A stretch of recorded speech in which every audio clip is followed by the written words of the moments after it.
What's up, dude?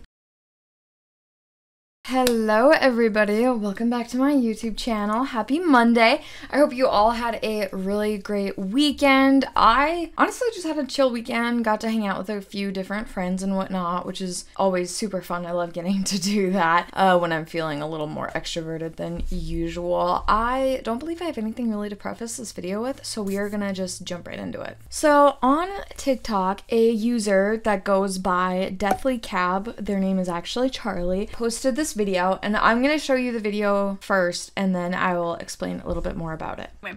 So I don't like this one TikToker who everyone likes. I'll name drop her actually. Caroline Carr. I don't like Caroline Carr. I never have, never will. Anyway, I was trying to tell a story about how me and my friend Matthew saw her at Petco the other day. Crazy. Wild.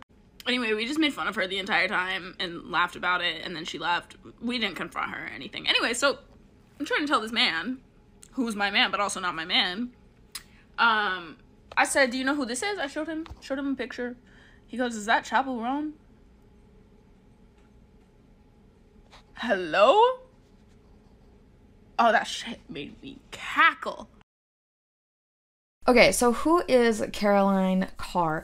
So Caroline, she goes by, yeah, it's me, Caroline, I believe, on TikTok. She has like 10 million followers. She's a content creator. She would tell you that that's her job. She's also a recording artist. She has some music out. It's a little bit heavier. I don't really know the right way to describe it. I wouldn't say like emo. Well, she would describe herself as emo, so maybe her music would be defined as that. Really, honestly, it's like not bad. I heard some snippets on TikTok and I was like, yeah, I could totally vibe to this. Like, it's, I mean, as far as I know, it's good. I don't listen to that music genre as much. I've gotten more into like techno remixes and stuff lately, which is kind of different for me, but fun. So I don't really know a lot about it. I've seen some other TikToks where people are like, yeah, this music is not good music. So while I personally don't know a lot about this music genre, I think it's, you know, good music and whatnot. Her TikToks are honestly a lot of like lip syncing. She does a lot of cosplaying. She has some friends that they all will get together and hang out and dress up and whatnot, which is cute. And she's very good at her makeup, I will say, like eyeliner and stuff. That specific style of makeup I think is very cool. It's not, again, something I'm not into personally, but it is cool and it takes a lot of artistic talent and whatnot. So that's kind of just who Caroline is in an extremely brief nutshell. She's not like a, I don't know, she's not a mainstream type celebrity TikToker that maybe everyone would know about. I would say that she's a little bit more niche, maybe. I mean, I guess they're all kind of niche if you think about it. Like, I was just thinking Noah Beck. Everyone knows who Noah Beck is, but no, you really wouldn't. Or like Charlie D'Amelio. A lot of people know who she is, some wouldn't, so I don't know, it's kind of hard to say. But anyways, so after Charlie posted their video, then Caroline came out and posted kind of a response video to that.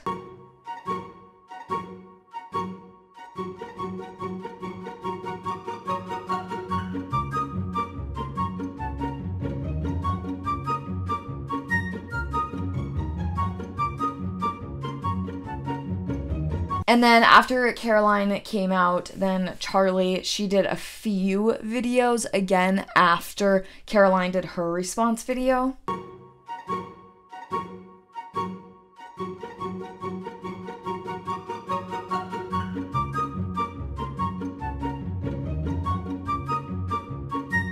Come on now, I'm a hater, but I don't hate on people for no reason. I know I'm a hater, and I know some people don't like that. But I don't hate on people for no reason, contrary to popular belief. If you want, you can look through my comments about why Caroline Carr is a bad person for the generic reasons of mishandling her frogs, just generally being a poser, all this stuff. I'm not saying Caroline herself is transphobic, but she is friends with a transphobe, and that is where I have personal beef. I personally know the transphobe in question.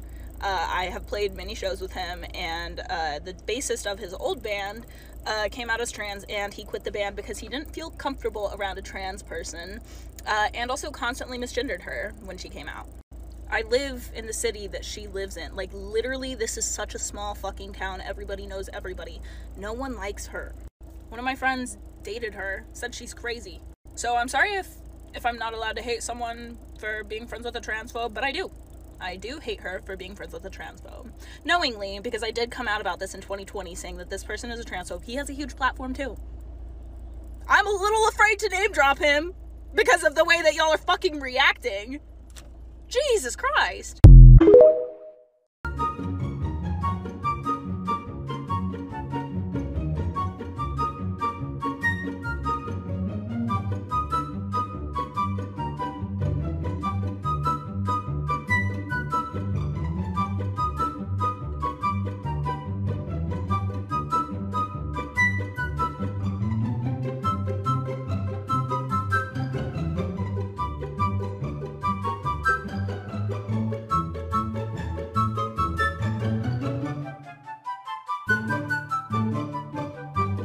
Now, one thing that Charlie mentioned was something about Caroline abusing her frogs, which I was like, interesting. I wonder what that's about. So I did some digging, and I'm first going to show you the TikTok that I found where she's, I don't want to say like where she's abusing her frogs, but I'm going to show you a TikTok with her frog. Hey y'all, I'm here with my best friend. Best friend, show 'em your moves. Go. Ooh, yeah, get it, I guess. Okay, I'm next, best friend. Get the camera. Dougie, hype me up. From that TikTok and then some comments that I saw and whatnot, people were saying that if you hold frogs without gloves on, that's abusing them. I've held frogs without gloves on, so then I was kind of like, oh shoot, like what do they mean? Well, some people were saying holding frogs without gloves on isn't good for them because the oils from our hands can be like, it can cause a bad reaction to the frogs, which I never even thought about. I just thought like, oh, what can frogs, like what can their oils do to us kind of, but I guess it does go both ways. So anyways, then some people were arguing that neglect is abuse, or that even though she didn't know she was doing something wrong, she still was abusing them, which I mean, really, I don't know much about frogs, so I don't know how much weight that holds, you know, them being able to touch human skin. I guess I don't really know. But anyways, so I thought she was gonna be doing something like very morbid maybe to her frogs, and then when I saw it was that she was holding them without gloves, I was like, okay. Like, I didn't think that was abusive. But then someone commented and they were like, I thought you said you never hold your frogs without gloves on. And I was like, oh, snap. So maybe that is kind of abuse because she knows it's not good for them, or potentially not good for them, but she still does it anyways. I was like, interesting. Then it kind of made me think like, well, sometimes I give my dogs a tiny bit of chocolate, not much to ever harm them. And our one dog has, I mean, an iron stomach. Like nothing makes that guy sick. So I'm like, he's fine. But then I was like, oh shoot, is that like kind of abusing my dogs? I'm giving them something that they want, but I know isn't necessarily good for them. So I don't know, it was kind of an interesting thought to me. I want to know what you guys think about this. Do you think what Charlie did was appropriate? Was it not really appropriate? Was Caroline's response fair? And then let me weigh in on what you guys think about the whole frog thing, because I was kind of not sure about that. I was like, but is that really bad for frogs? Essentially who Caroline Carr is, and that's kind of like a little controversy that's going on TikTok right now, is these two creators going back and forth a little bit. So anyways, that's that on that. Thank you guys for watching. I hope that you had a wonderful start to your week, and I will see you on Wednesday with another video. Bye guys.